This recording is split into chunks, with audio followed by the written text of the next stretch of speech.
Hello everyone, wanted to give you a quick update on the personal whiteboard or the employee focus and some stuff that we released this week.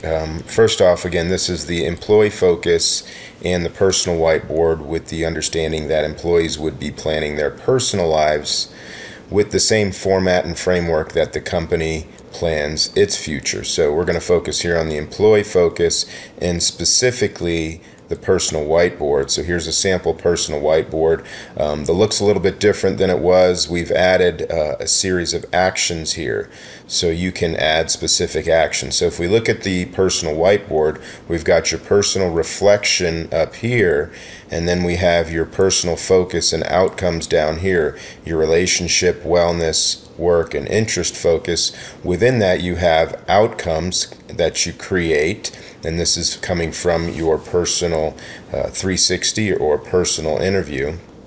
So you have these outcomes.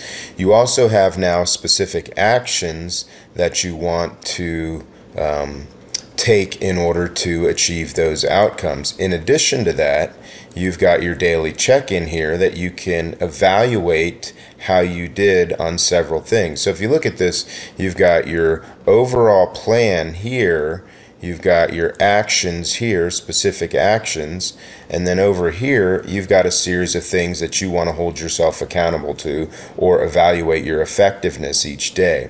So you really have a whole personal plan here, from planning and execution to really build your life. The other thing we added here is Fusion, and Fusion is our bot where you can ask any questions at all, and you simply just type here just like a normal AI bot, but this is really referencing the Blendification platform and any help you need related to Blendification. So now we have the Fusion bot that is available for you to ask it questions, and that really sums up the changes and the additions that we have for the personal whiteboard. So again, now you can link everything together in your life using the same framework that the business or the organization is using from a planning perspective.